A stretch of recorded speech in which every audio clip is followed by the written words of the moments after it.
But so, some specific positive actions. In Australia, you have telecommunications providers. Who here works in the IT industry?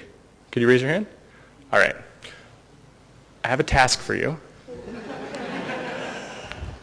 Find the interception points.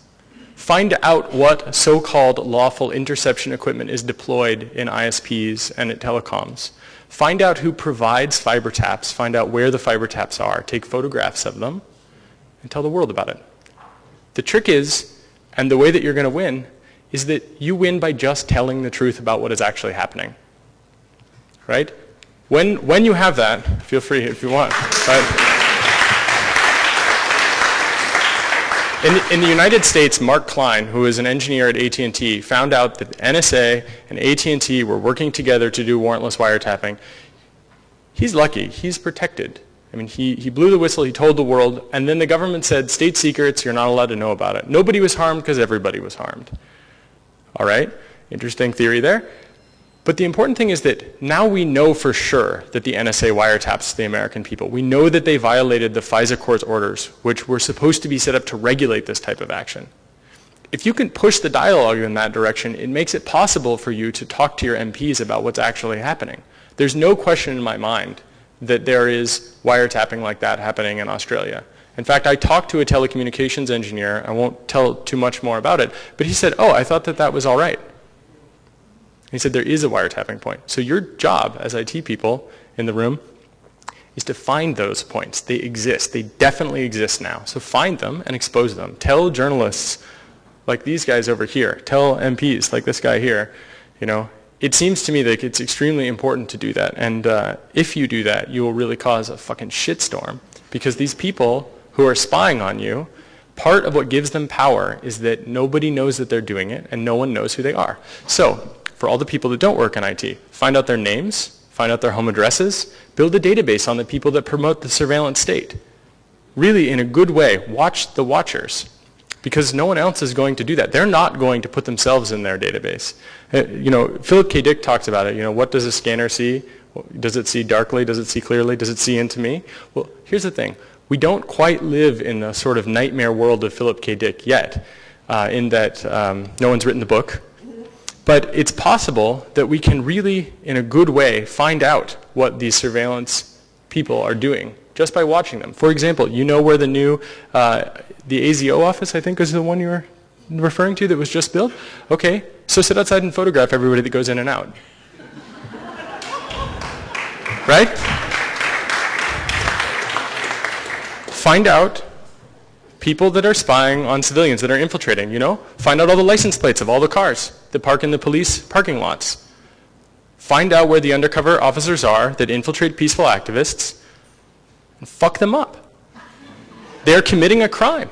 It is a crime. Even if it is legalized to spy on people, it is wrong. It is a violation. It creates a chilling effect.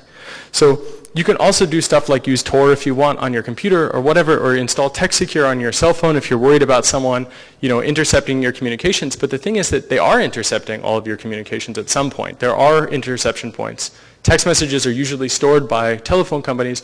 You can do that stuff. But you actually have to adjust the systemic problems. Just using some free software and just encrypting things here and there, it's useful for protecting yourself, but it doesn't change the actual systemic problem. The systemic problem is changed by changing society, and you change that by engaging with it. And one of the ways to engage with it is to out the secret police that violate your rights, and definitely to find out why it is that every Australian, every senator, every politician is not screaming their head off about protecting Julian, because each one of you is Julian. If you do something that actually upsets somebody, if you make enough of a difference, your head will be on the same chopping block. So why is it that these politicians aren't just absolutely foaming at the mouth to protect him, but instead say that what he's done is illegal, and then later having to retract it because the facts say otherwise? I mean, really pushing based on facts, really absolutely getting this information, and really undermining the secrecy of these types of agencies will help you to regain that autonomy, I think. And for example, Dana Priest in the United States did this with Top Secret America. Just talking about the number of clearances got her death threats, and you could read them online. Because The thing that scares the shit out of these people is that you know, or that I know, what's actually going on. The amount of money that's being spent. So for example, who here has filed a FOIA request? Anyone? Okay, who here hasn't? Well, without putting your hand down, keep your hands up, okay? Who's going to? Keep your hand up.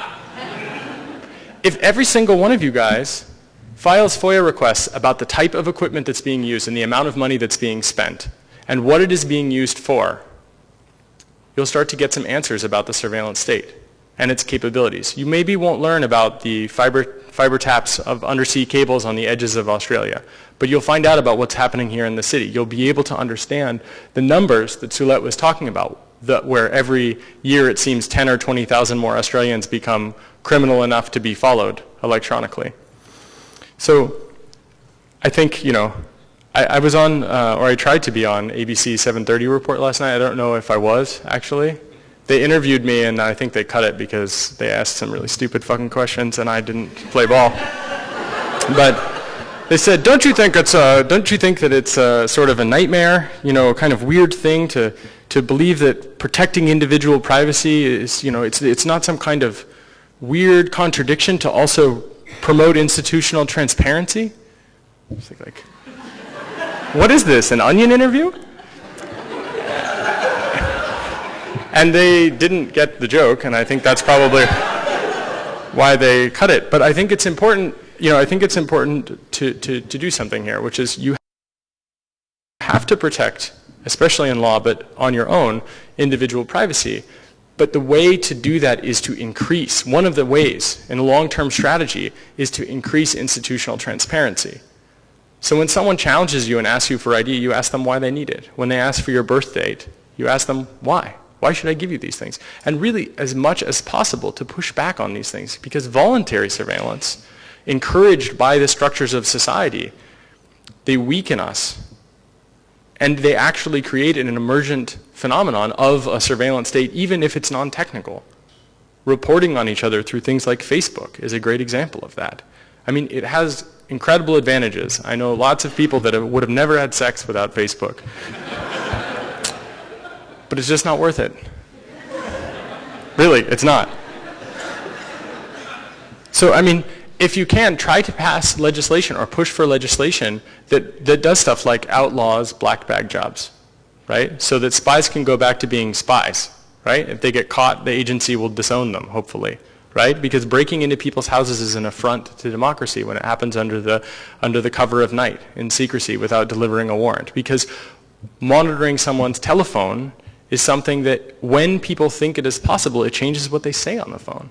So try to push for laws and legislation that outline what you really want to see in your world, right? So for example, having EFA talk to people in the Australian Parliament is really powerful, because even if people don't understand technology, and they shouldn't have to, they do understand essential liberties. And they do understand the idea that all people wish to be free from authoritarianism, breathing down their neck, telling them what to do. And so really engaging with that while you still have a functional government, which doesn't really seem to be the case in the United States anymore, is really important. And I would really encourage you all to do that. And so, in conclusion, I love the internet, and I hope you continue to make it a beautiful place.